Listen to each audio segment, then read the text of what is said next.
Teman-teman sekalian saya muliakan, ragu-ragu katanya beliau, ragu-ragu tentang Allah. Ini banyak banget, terutamanya tentang urusan rizki. Dan ini yang banyak banget bikin orang tercabut keimanannya. Ketika, saya ulangi kembali ini cerita, ketika ada seorang biasa gali kubur, nyuri kain kafan di zamannya Hasan Al-Basri. Dia bertaubat. Orang ini biasanya kerjaannya haram, yaitu nyuri kain kafan. Orang meninggal dunia sama dia ditandain, nanti malamnya diambil kain kafannya, dicuri, kemudian dikuburkan lagi. Orang itu gak pakai kain kafan. Jahat bener kan? Dia kemudian bertaubat, teman-teman saya sekalian. Taubat nih dari kerjaannya tersebut. Tapi kemudian dia mengadakan pengakuan kepada Sayyidina Hasan Al-Basri. Dia bilang, Tuan, tau gak Tuan, saya sekarang kan udah taubat nih, tapi saya mau kasih tahu sama Tuan ini satu fakta. Saya sudah menggali 300 kuburan orang Islam, yang memang kebanyakan yang digali sama dia itu adalah kuburan orang-orang yang gak dijaga sama Allah. Kalau orang tersebut orang yang terjaga sama Allah, insya Allah gak akan dibiarkan kuburannya, kafannya dicuri sama orang ini kan. Orang yang terjaga sama Allah dunia dan akhirat, teman-teman saudaraku sekalian, dijaga waktu di dunia, dijaga pula waktu di akhirat. Man hafadallahu fis sighar, hafadahullah fil kibar. Siapa yang suka jaga Allah di masa muda, dia akan dijaga oleh Allah di masa tua. Apalagi sudah kematian, dijaga dong sama Allah SWT. Dia ngaku, dia bilang, saya udah mencuri 300 akfanan. 300 kafanan, 300 kain kafan dari orang yang udah meninggal dunia. Tidak ada yang saya dapati menghadap kiblat ketika saya gali kuburnya kecuali 3 orang. Dari 300 kuburan orang Islam yang saya dapati ngadep ke arah kiblat hanya 3 orang aja. Sisanya 297 ketika saya dapati kuburannya di dalam kuburnya tidak menghadap ke arah kiblat. Emang waktu dikuburin keliru gitu orang gak ngadepin ke arah kiblat? Ngadep. Habis dikuburin, pertanyaan kubur nih apa? Dibalikin sama Allah SWT sesuai dengan kadar keimanannya, sesuai dengan keadaan keimanannya. Artinya 297 dari 300 orang yang katanya meninggal sebagai orang Islam, ternyata di mata Allah tidak dianggap sebagai orang Islam. Betapa sangat mungkinnya aku, kamu, kita semua menjadi salah seorang di antara mereka. Betapa sangat mungkinnya di hadapan Allah kita dianggap sebagai orang yang bukan muslim, teman-teman sekalian. Kenapa gitu wahai imam? Saya nih mau nanya kepadamu, kenapa nih orang mati di antara orang Islam, dikafanin dengan kafan orang Islam, dikuburkan menghadap kiblat, tapi ternyata di hadapan Allah tidak dianggap sebagai orang Islam. Apa katanya Sayyidina Hasan Al-Basri? Seseorang yang memandang dengan cahaya kewalian. Seorang yang memandang dengan cahaya kewalian, teman-teman saya sekalian. Seseorang, Hasan Al-Basri ini muridnya Sayyidina Ali, murid terbaik Sayyidina Ali bin Abi Thalib karamallahu wajhah radhiyallahu ta'ala anhu. Seorang tabi'in, seorang ulama yang luar biasa, masya Allahnya, anak angkat dari Sayyidah Salamah, istri, salah satu istri dari baginda Nabi Muhammad. Bahkan bukan anak angkat, anak susu Sayyidah Salamah. Ini dikasih air susunya juga sebagai sebuah karamah atas cintanya. Jadi Hasan Al-Basri itu, teman-teman sekalian, adalah anak dari budaknya Salamah. Dikawinkan nih budaknya Salamah, ngabdi sama Sayyidah Salamah, istri Nabi Muhammad, dari sejak dia muda, dari sejak dia kecil udah ngabdi sama Sayyidah Salamah. Akhirnya dikawinin, Sayyidah Salamah yang ngawinin sama budaknya Zubair ibn Al-Awwam. Ya, jadi kayak mantu tapi budak sama budak, dimantuin, dikawinin. Nah, habis nikah, hamil, punya anak. Itu pun dia tetap tinggalnya di rumah Sayyidah Salamah. Satu hari budaknya ini, budak perempuannya ini lagi anak-anaknya umur mungkin ya 5 bulan gitu kan, 4 bulan gitu. Anaknya ditinggal di rumah, istrinya si ibunya ini diminta untuk entah belanja, entah apa urusan-urusan rumah tangga. Sama Sayyidah Salamah diminta, tinggalin aja anak kamu apa di sini. Gitu. Ternyata perginya agak cukup lama, anak udah nangis kehausan. Dari lama nih, coba ditimang-timang, digendong-gendong biar diem. Hasan Al-Basri ini teman-teman saya sekalian, belum dapat julukan Al-Basri ya, Basri karena beliau tinggal di Basrah. Jadi sekalian Hasan yang ditimang-timang, nggak berhenti-berhenti juga. Memang benar-benar udah kehausan, kayaknya udah kelaparan. Bingung Sayyidah Salamah. Rahmatnya terhadap si anak ini membuatnya berdoa, ya Allah alirkanlah air susu untuknya dariku. Beliau kemudian menyusuinya. Dia pun kemudian menyusu dengan begitu lahap sampai tidur. Padahal Sayyidah Salamah udah nenek-nenek waktu itu.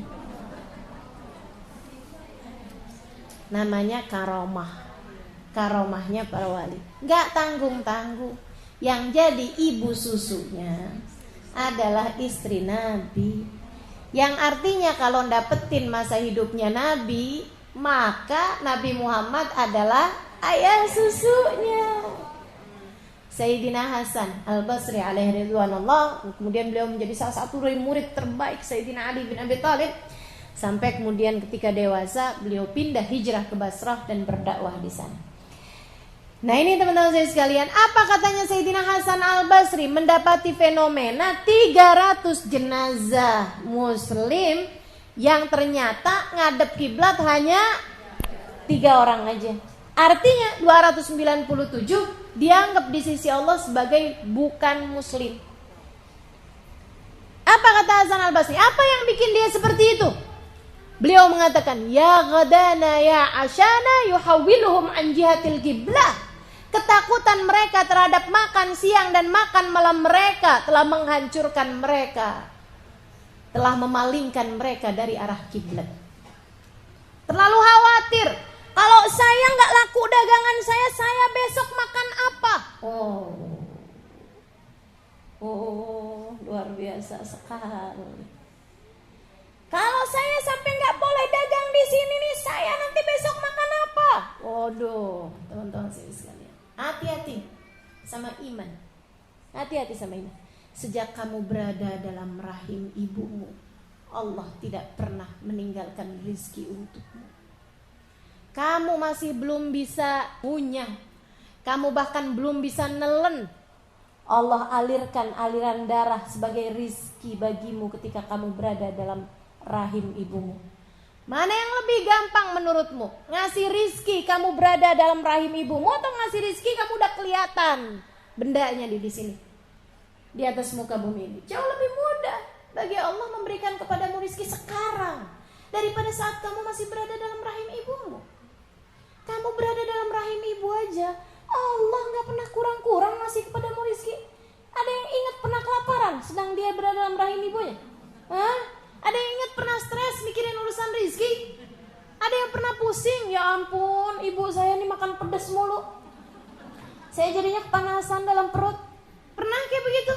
Gak pernah. Allah alirkan rizki lewat ibumu. Sampai ketika kamu gak kepengen pedas, Allah bikin ibumu gak akan pernah berani makan pedas. Betul? Makanya sampai ketika orang hamil, makanan-makanan yang biasanya dia gak pernah suka, jadi suka. Kenapa gitu? Karena yang lagi mau dikasih rizki bukan cuma kamu, tapi anak yang ada dalam kandunganmu. Kurang apa Allah kepadamu sampai kamu sekarang merasa kurang yakin sama rizki yang Allah berikan padamu? Teman-teman saya sekalian, hati-hati sama perasaanmu sendiri. Hati-hati, ia bisa mencabut iman yang sudah Allah karuniakan dalam hati. Na'udzubillah. Allah pemberi rizki dari sekarang, besok, sampai kamu mati.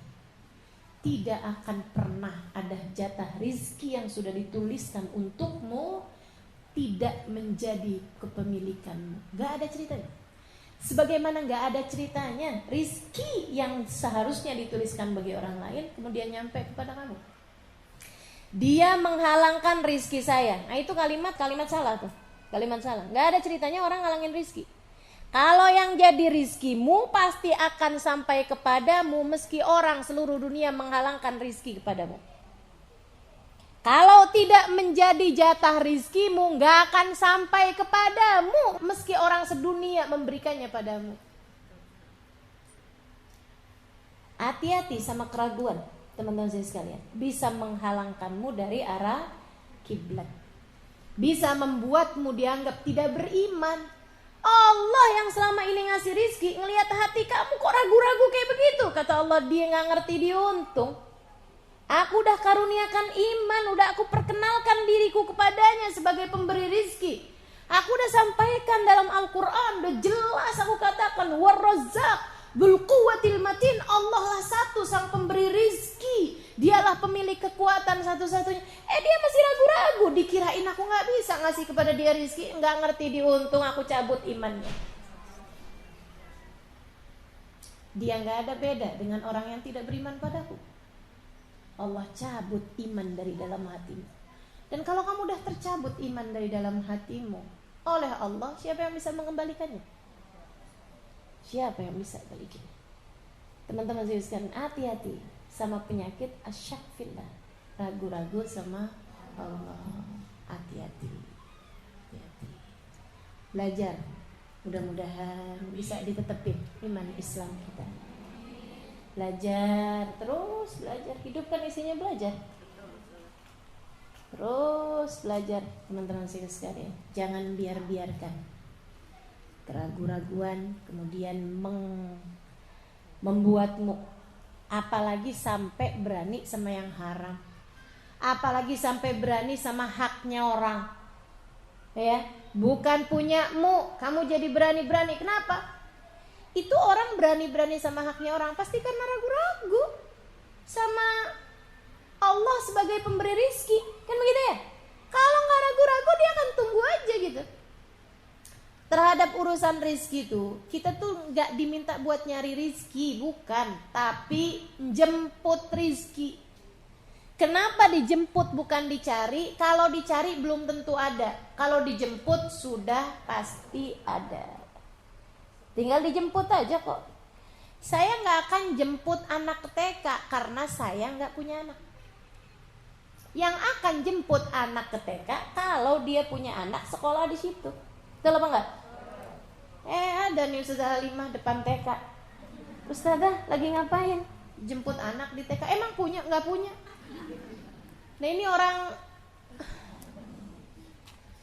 enggak punya akal. Kan gitu ya? Nah urusan rizki nih teman-teman, Allah minta kita buat jemput dengan cara yang halal. Kan begitu? Jemput dengan cara yang halal. Jangan berani sama haknya orang. Yang baik. Terus sampaikan pada diri sendiri, semua jatah rizki udah ditetepin sama Allah. Ada yang banyak, jadi bikin dia kaya. Ada yang dikit, tapi pas-pasan, insya Allah hisabnya di akhirat jadi ringan. Kan begitu ya?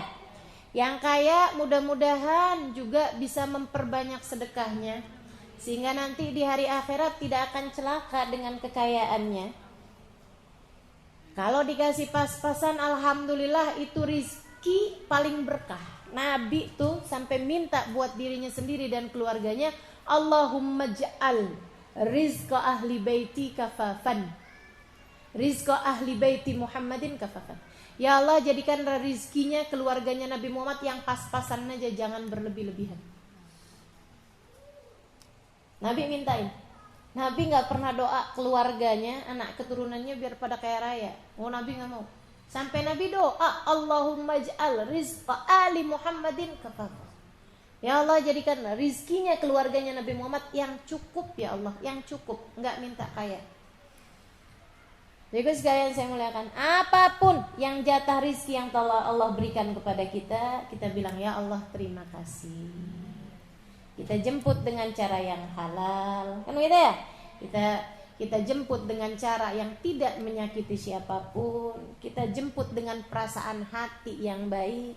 Kita bilang, ya Allah, saya kaya, alhamdulillah. Saya miskin, pas-pasan, alhamdulillah. Saya kaya, saya miskin, saya susah, saya mudah urusan rizkinya, gitu ya. Apapun keadaan saya akan tetap menjadi hamba-Mu yang solehah. Bukan begitu? Bukan begitu, teman-teman saya sekalian? Kita mau ikut apa yang dilakukan Nabi Muhammad. Nabi kaya raya pernah, Nabi miskin papa pernah. Sekayanya orang gak pernah nyampe saya rasa dengan apa yang dimiliki Nabi Muhammad alaihissalam. Baik dari kekuasaan ataupun dari sisi harta materi. Nabi itu pernah kaya raya, teman-teman saya sekalian. Sampai Nabi Muhammad itu punya kambing mala al-wadi. Hasil perang tuh kamu kira kayak gimana banyaknya coba. Semuanya punyanya Nabi. Nabi bagi-bagiin sesuka Nabi. Tapi hasil rampasan perang, kalau habis perang ngadepin 500 pasukan, perang ngadepin 1000 pasukan, perang ngadepin 10.000 pasukan. Orangnya kalah, semua hartanya orang 10.000 jadi punyanya Nabi satu loh. Kebayang kayaknya kayak apa? Nabi pernah sangat kaya raya. Nabi pernah punya kambing mala al-wadi, memenuhi lembah. Jadi gunung sama gunung, tengah-tengahnya ada lembah. Kambingnya ribuan kambing, punyanya Nabi Muhammad SAW. Nabi pernah sangat kaya, Nabi pernah sangat miskin. Kan begitu ya? Pernah Nabi Muhammad sangat miskin sampai mengganjal perut beliau dengan batu. Sampai buat makan sehari-hari aja gak punya. Pernah Nabi. Kayaknya kita sekayanya gak nyampe kayaknya Nabi, semiskinnya gak pernah nyampe juga miskinnya Nabi. Nah, bersama dengan kaya dan miskinnya Nabi Muhammad, la yaqul wa la yaf'alu illa ma'ruf. Nabi gak pernah ngomong, gak pernah bertindak kecuali baik. Yang ini patokan kita. Kaya boleh, tapi jahat jangan. Miskin boleh, tapi jahat jangan. Kan gitu ya? Kaya silahkan, tapi buruk akhlak jangan. Miskin boleh, tapi buruk akhlak jangan. Dalam keadaan apapun, kita hambanya Allah. Maka di saat kita miskin, miskinnya kita gak sama miskinnya orang yang gak beriman sama Allah. Di saat kita kaya, kayanya kita gak sama kayanya orang yang tidak beriman kepada Allah. Kita berbeda sebab kita bertakwa. Lastunna ka ahadin minan nisa. Ini taqaitun. Kalian gak sama dengan perempuan manapun selagi kalian bertakwa. Jadi gitu teman-teman saya sekalian. Jangan pernah ragu-ragu sama Allah. Sampai bikin kalau lagi kaya, ya Allah dia puja-puja suaminya. Kalau lagi suaminya ngasih banyak harta, banyak uang, dipuja-pujanya suaminya sampai setinggi gunung. Nanti kalau pas giliran suaminya lagi miskin, lagi gak punya, dihina-hina suaminya sampai ke dasar jurang. Imanmu di mana kalau seperti itu? Kamu gak tahu yang ngasih rizki Allah satu juga? Kamu gak tahu bahwa suami, anak, tetangga, siapapun ketika mereka memberi kepadamu, hakikatnya sang pemberi cuma satu, Allah. Suamikah, anakkah, orang tuakah hanyalah merupakan tangan-tangan kepanjangan Allah. Sebagaimana terkadang Allah juga tidak memerlukan tangan-tangan tersebut untuk memberikan rizki kepadamu secara langsung. Kan begitu? Nggak usah khawatir teman-teman saya sekalian. Bismillah. Pokoknya nih ya, rumusnya dunia nih ya, yang nggak ada jangan dicari, yang ada disyukuri dan kita bagi. Tuh rumus dunia. Gimana tadi? Yang nggak ada jangan dicari, yang ada disyukuri dan dibagi. Tuh kalau kamu bisa jalanin itu, bismillah, kamu hamba Allah Subhanahu wa taala, teman-teman. Dah, lupakan segala keraguan, lupakan segala was-was dan prasangka terhadap urusan rezeki.